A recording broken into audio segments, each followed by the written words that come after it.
Hi, everybody. Welcome again to our Meet the Board interview series where we sit down with one of our board members and get to know them a little bit better. Today, I'm so happy to be talking with Janny Proba. Janny is our president-elect, so she'll be the president next year in 2022. Hi, Janny. How's it going? Hey, good. Thanks for having me, Melissa. Appreciate it. I know, I feel like I'm like a TV interview on a host. Like, I know, really. She's promoting a movie these days. Yeah. Yeah, exactly. So tell us a bit about basics about, where you're from, where you work, what your role is, sort of what you do in your day to day.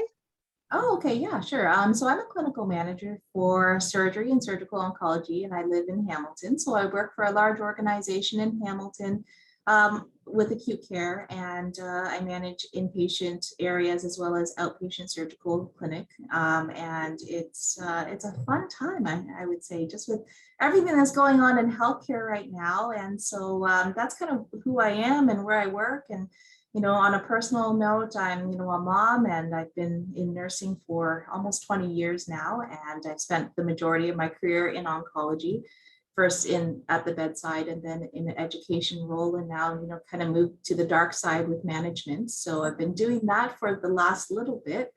And I'm still going to school. So that's been exciting. I have, 4 kids, and I'm married, and I have, lots of animals. So really a zoo. So my life is pretty full and, very busy. Yeah, it sounds like it. What are you going to school for right now? So I'm getting my doctorate in educational leadership. So I'm actually doing that through Western. So that's been actually a joy. It's been a joy just to go through that. It requires a lot of time, I think, and effort, but it's been really great because the program is geared more toward with the international focus. So I'm with people from, South Africa. I'm with people across Canada. And so learning about different people and different sectors, and where they're coming from. Some of them come with police backgrounds, or they come with other healthcare type backgrounds. And so the doctorate is really in community type of educational leadership. So I think it's really, applicable, and just kind of, it's very broad at the same time, but very relevant to my role in the organization, because it does have that, that focus on quality improvement and what you would do in applying that theoretical lens. So kind of what I'm doing. So I'm looped into that for the next couple of years. Yeah, that sounds super interesting. And you're right, like very broad and can be applied to sort of the role you have now, but other roles you might take on, and very cool. How has vascular access infusion therapy, like where has that sort of fallen in your career trajectory, or what you're doing now, or what you were, I know oncology, of course, but how did that sort of come to the focus for you? Oh, yeah. Oncology and vascular access, I think, naturally have a very, very good relationship. And, if you're interested in one, you're bound to be interested in the other. And I mentioned that I started off my career as a bedside nurse in oncology. And so when I started, we didn't have the standardized education that we have today. And so I've really seen a really good, solid progression towards standardizing education, standardizing tools, and utilizing best practice guidelines. So when I started vascular access for the first time as a nurse, it was really a, watch one, do one, teach one type of mentality. And, I actually remember going to a nurse who probably had maybe 4 months more experience than me, and just said, I have to do blood work on somebody. How do I do it? And she's like, oh yeah, I'll just show you. And she just grabbed a couple of things and just, you just kind of go in like this. And I remember, okay, I got this. And I could just tape it down, right? I knew nothing, truly. There's no competencies or anything like that. Nobody really taught me any principles. And then, I gained my IV skills again through that same type of methodology, only this time I had an experienced nurse kind of giving me tips and tricks as I went. And then, kind of doing that slow progression. And I started to get more interest, I think, in education. And so that's kind of where my career sort of went towards that direction. Where I really found that I had this love for vascular access in addition to oncology, and I was really invested in terms of improving the education of nurses and other healthcare professionals at my organization. So throughout the progression of my education career, we spent a lot of time just standardizing all of those tools and working with a lot of community partners, and really mentoring a lot of different healthcare professionals in the practice of vascular access and utilizing those experts. So I think that's been really important. And, as it translates to my role now as a manager, I think it's so valuable, because having that understanding of those principles and having the best practices, knowledge of those, along with everything that's available to us now, we're able to apply those to other quality improvement initiatives. That's going to do things like reducing central line infections and reducing mortality rates and sepsis rates and decreasing length of stay and overall increasing quality of life for individuals. So there's just so much application, I think, from this field to, throughout the progression of my career. And there's just so much value in it. So I really believe in it. That's amazing. And I mean, that we hear that all the time, that so many nurses, especially when they're coming out of nursing school, they don't have that skill, that basic IV skill, and they're not teaching it like they used to. I don't know when you were in nursing school if it was something that was really taught, but we're seeing that so much. And so we're really trying, one of our focuses this year, as you know, is really to try to get those students and new graduates to really get them right when they need, because they're going into even their placements and they've never done it for real. So, and then the oncology piece you mentioned. So we actually have a lot of oncology member crossover between Cano or just general oncology members. So we have a partnership that's we've established with Cano recently, and to sort of see where we can provide education for both of those, because you're right, there's such a natural connection there. So yeah, good to see. Okay. So then SIVA, why did you put your name forth for a board position? I love that.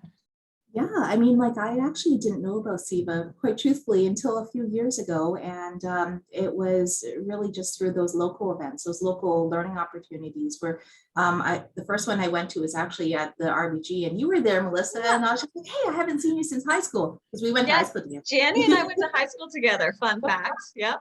Yeah. Hamilton represents.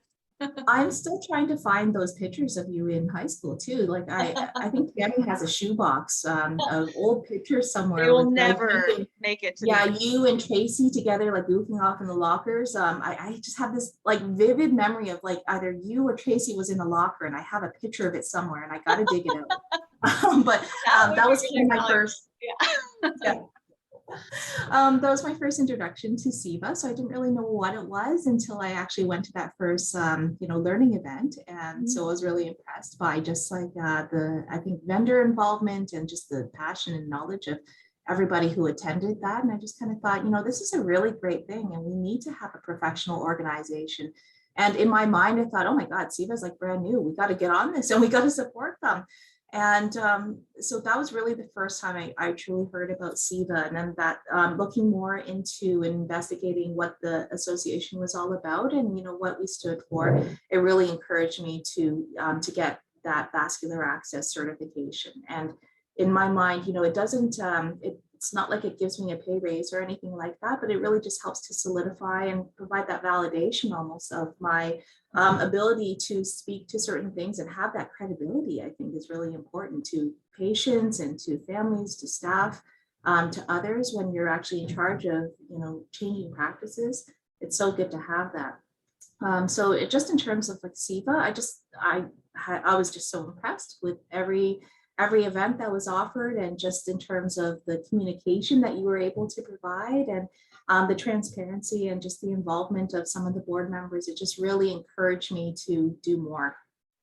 That's great. The chapters are such a great resource. So we have, I think, about 16 chapters across Canada, and it's a great sort of testament, to the value of the chapters, because we have national members, but we have chapters as well where we sort of reach out and can access people who aren't national members or who are new to SIVA, or maybe saw a flyer in their hospital and came to an event like you did, and then flash forward, now you're a president-elect. So it's so great to have that chapter reach, and we really value our chapters locally. And then you mentioned something else. What were you saying? Oh, certification. So certainly we've actually been seeing a lot of employers sort of ask for it on job postings, which is great to see. And we've had we actually had a LIN, a local health integration network in Ontario, recently pay for and purchase memberships and exam registrations for like 80 of their staff. So, while it might not be a pay raise for you yet, hopefully we're seeing that, and that the managers and employers are really valuing it. That's really where we need to sort of get that awareness out there of the value of the certification. Mm-hmm. Yeah. Absolutely. So sort of, now that you've been with SIVA for a few years, if someone was brand new to SIVA, what would you sort of say is sort of one of SIVA's best resources that you really value, or something that would be most useful to someone new to SIVA? Honestly, there's so many different things that I actually find very, very valuable. I mean, the thing that I personally value the most would be the guidelines.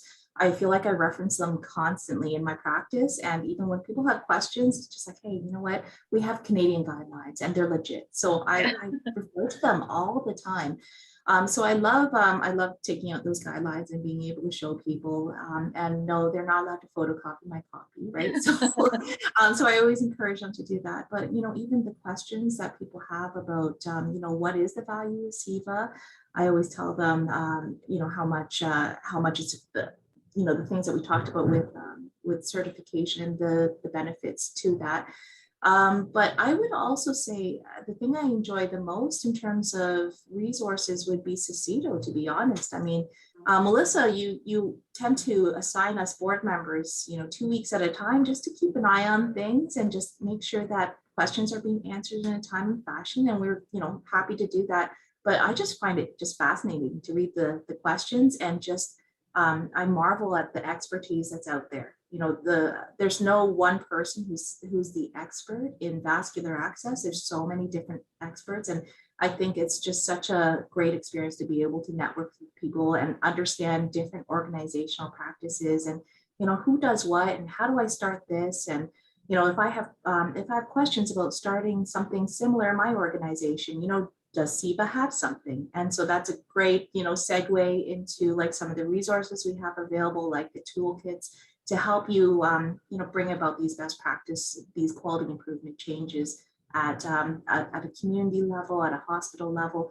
Like truly, it's so important. So I think guidelines is probably something I use the most, but I think I probably enjoy Cicito the most, to be honest. Yeah, no, I'm glad you mentioned that, because Cicito, this is the Cicito, they share share knowledge, but the Q&A is really the most important part I think you're talking about. And the SIVA members are one of the most engaged communities on Cicito. So Cicito works with different associations, but SIVA is one of their most engaged parties. And it's one of, it's great. Every week you get the digest of sort of questions and answers. And especially because our members and our country is, so geographically vast, and we have a lot of people who are doing IVs, or they're the single vascular access team in remote areas.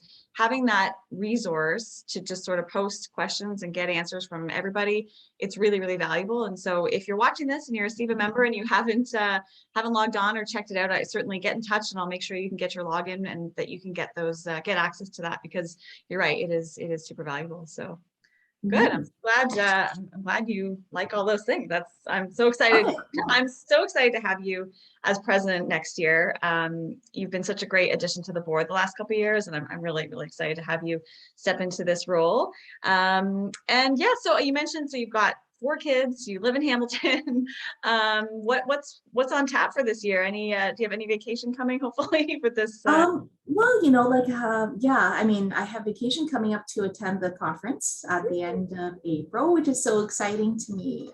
So I need that time to really just dedicate myself to the conference and just, not think about work or think about other commitments. So I'm really excited to just sort of, immerse myself in that experience. In terms of personal time off, I think in the summertime, I'm going to BC, which is very exciting. And I think I'm going back out to BC again, maybe in October for Cano, end of the month. I have to confirm that. But yeah, I think that's probably it. Like, I don't have a lot of vacation time this year just because I'm trying to move. So trying to save up some vacation time for that. So hopefully it's going to be a big year for me. Yeah, that's a move is a big deal. So yeah, it's exhausting. It's like you need a vacation just after the moving. Yeah. Yeah, but Hamilton to Hamilton. So I'm just going to sell high and buy high. So it's just going to even out, I think. Oh, Hamilton. Yeah. If anyone else knows, the Hamilton real estate market is bonkers right now. It's So crazy. I heard it was like the 5th highest per capita real estate rates or something in North America, or the highest Yep. expensive place to live or something like this. That is crazy, truly. I don't know what happened, what the appeal is, but I mean, truly, I could probably thank Toronto for maybe some of this boom, but yeah, I don't know why Hamilton specifically, right? We have a lot of other large cities that are in the GTA and around Toronto, and so I just don't know why Hamilton, but Hamilton's a great city. I mean, lots of nature We're trails. Team Hamilton for sure. Yeah, we really are, truly. Mhm. Lifelong. Well, it was so great to chat with you, Janny. Thank you so much for introducing yourself to our viewers and our members. And thank you so much for all the work you do with SIVA. It's really great to have you. Thank you so much. And I really appreciate the chance to work with you a lot more, Melissa. So I'm very, very excited. Janny, last year at the conference, when I was picking all these boxes, packing all these boxes for the conference and everything, there was a knock on the door and Janny showed up with cheese and wine just to sort of get me through that last push of packing conference boxes. And it was very, very wonderful. It's wonderful to have you in the same city, and it was such a lovely treat. So I'm happy to work with you. And so if you went to the conference last year and you got the wrong things in your box, I apologize. I was probably the cause of that, but no, it was the board that really just chipped in, and we just wanted to recognize you just for the hard work that you actually put in and invest. Like truly, I'm not just saying this because I know you either, and I built this relationship with you, but truly you've been the best executive director I've ever worked with. SIVA has been a wonderful professional association, and I just learned so much from others. Really encourage people just to think about putting their names forward, because you just never know. It's a great chance to just get involved on a national level and learn a whole lot about what the world is all about beyond your organization. So I really encourage people to do that. There's so many great people to meet and work with on the board. So, well, thank you so much. And hopefully, well, it's still snowing on my side of town. Hopefully you can get home before it gets really bad. Foggy out in there. March or almost spring. What are you gonna do? Almost there. That's it. Thanks, Melissa. Thanks, Janny. Take care. You too.